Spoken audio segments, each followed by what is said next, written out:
Bonjour, ici Suzy pour Studio MNX où on enseigne la technique Eccentrix en ce moment sur la plateforme Zoom. Je vais vous donner quelques corrections aujourd'hui concernant le travail au niveau des épaules, des trapèzes. Quand les gens débutent Eccentrix, c'est très fréquent que je vois que les trapèzes ici sont énormément tendus. C'est l'endroit où les gens incluant dos et genoux, là, c'est l'endroit où ce que je vois le plus de tension parce que la personne, elle va être comme ça dans ses mouvements et elle n'arrivera pas à descendre ses épaules vers le bas. Il y a comme une raideur ici au niveau des trapèzes. Donc, si on ne vérifie pas le mouvement au niveau des bras, des épaules quand on fait certains mouvements et puis que la personne continue d'avoir les épaules vers les oreilles, elle va irriter ses trapèzes. C'est ce que je vois le plus. Donc, pensez, je vais vous montrer. Donc, pensez à, disons qu'on va faire un mouvement où on va lever les bras dans les airs. Ça va être important de ne pas amener les épaules vers les oreilles, de constamment penser à maintenir ses épaules en bas et plutôt que de tirer avec ses bras vers le plafond, vous allez tirer avec votre cage thoracique et votre tronc. OK? Donc, essayez d'aller chercher ces muscles-là pour tirer en haut de chaque côté, puis dans votre dos et dans votre bas de dos, plutôt que d'aller pousser avec vos bras, ce qui est le premier réflexe quand on commence les cours avec Eccentrix. Donc, ça va éviter de contracter vos trapèzes et de les irriter plus qu'ils sont déjà. Donc, on les maintient en bas.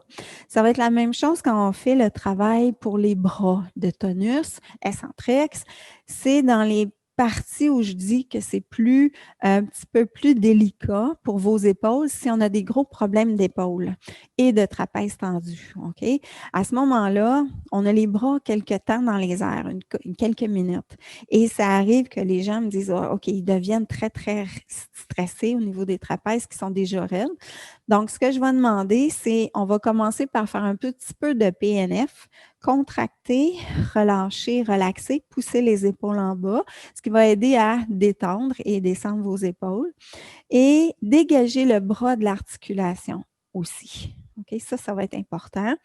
Et quand vous sentez que c'est trop, pliez un petit peu plus les coudes et poussez avec les coudes. Plus les bras sont près du corps, plus c'est léger pour les épaules. Donc, certains mouvements comme bouger les doigts ou faire des cercles ou les mains, vous pouvez les faire avec les coudes ici. Et si ça demande trop, parce que j'ai des gens, là, c'est vraiment tendu, là, où ils ont de l'arthrose sévère au niveau des épaules, à ce moment-là, ils vont faire les bras un petit peu en bas. Tendinite, bursite, toute cette gamme-là de douleurs aux épaules, on doit vérifier ça. Donc, trapèze, épaules, on maintient les épaules en bas. Ça va être la même chose quand on va faire des fentes, on va lever le bras dans les airs, on ne va pas pousser avec l'épaule vers vers l'oreille, on va plutôt tirer avec ses côtes. OK? Et de l'autre côté. Donc, c'est important pour avoir vraiment une détente au niveau de vos trapèzes. Quand vous commencez des cours Eccentrix, vérifiez ça. Vérifiez constamment, pensez constamment. Est-ce que j'ai les épaules tendues? Et là, vous pensez aller relaxer et les abaisser et ça va rendre votre mouvement beaucoup plus agréable.